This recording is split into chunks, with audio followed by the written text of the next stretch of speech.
This is Olmapino village in Rombo, Kajiado South. It is an area that is at the border of Kenya and Tanzania. Residents of Rombo have in the recent past suffered donkey theft that has crippled most of them economically.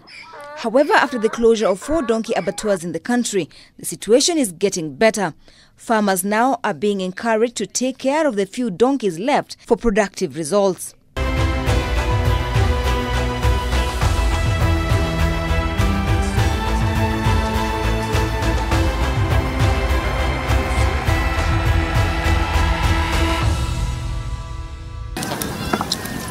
"67-year-old Mutaren Mburuny is a proud donkey owner. She knows too well the benefits of having a healthy donkey, which in the Maasai community is equated to a woman's companion.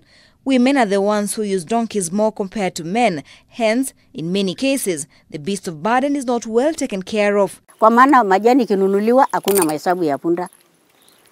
Ng'ombe ikipelekwa pahali unabaki na ile punda yako. Hata iwoshi. Mburuny has been a widow since 1987, and all these years she depends on donkeys to eke a living for herself and her 8 daughters.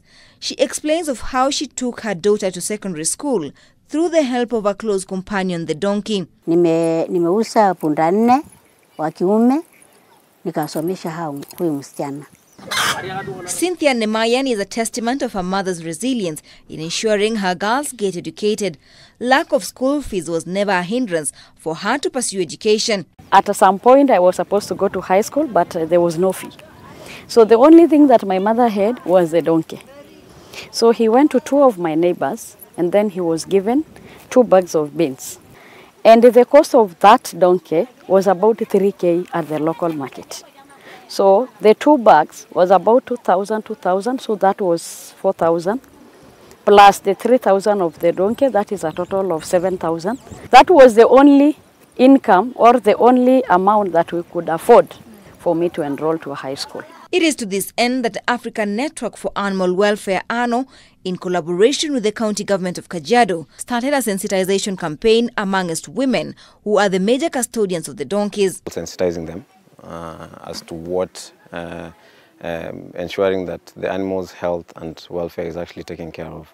And basically what we use as a framework is actually the 5 freedoms framework, which now guides in terms of how do you assess the well-being of an animal. So you have to, like, the 5 of them, number 1 is freedom from hunger and thirst.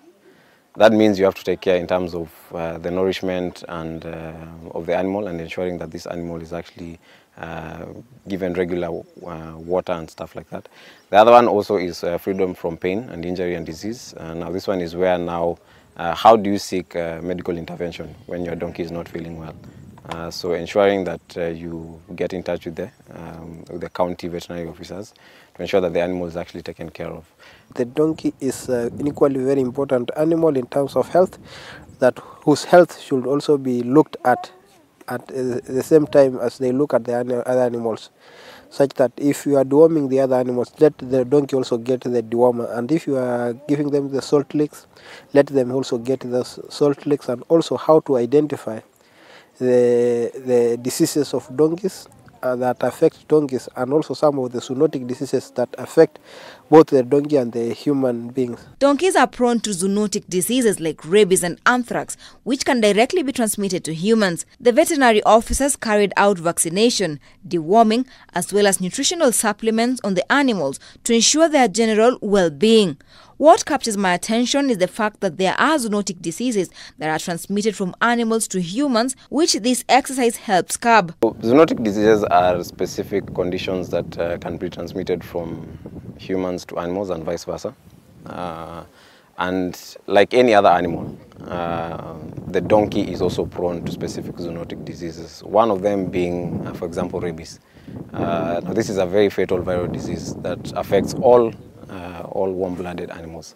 And if your donkey is not protected, at the end of the day, it is actually prone to get such an infection. And if it does, then there's a high risk that even humans can actually get such an infection. So, like where this community resides, it also there's a close interaction between livestock and wildlife. And besides the dog being the reservoir, there's also reported cases where wildlife can also transmit specific zoonotic diseases to livestock. So you also have to ensure that your donkey is also protected. According to Centers for Disease Control and Prevention (CDC), there are 8 zoonotic diseases shared between animals and people. These are zoonotic influenza, salmonellosis, emerging coronavirus, rabies, and brucellosis. However, on the flip side, women who have no donkeys face a myriad of challenges in undertaking their household chores. These young ones have to trek for more than 6 kilometers to get to the water pans with 2 20-liter jerrycans each. One is carried on the back as they push the other one with their feet to their final destination. Grace Nampaso is too familiar with the struggles of not owning a donkey. Nampaso is a tomato farmer. She decries lack of transport to various markets in the region, as she has to either hire a donkey for transportation or carry the farm produce on her back to the market. Kwetu bila punda, hautafua nguo, hautakula, mtoto hatasoma. Kama saa mimi kwa mtoto wangu kuna kijana wangu amemaliza shule na ni mateso ya mgongo wangu. Donkeys and horses are closely related, and many of the conditions that affect them are similar. However, detecting illnesses in the donkey can be made more difficult by its long-suffering nature. Dullness and depression may be the only symptoms exhibited. These subtle behavioral changes may also be accompanied by anorexia. This means that a donkey may be in advanced stages of a disease before it is noticed or a diagnosis is reached. Diana Rose, K24 for the Health Beat.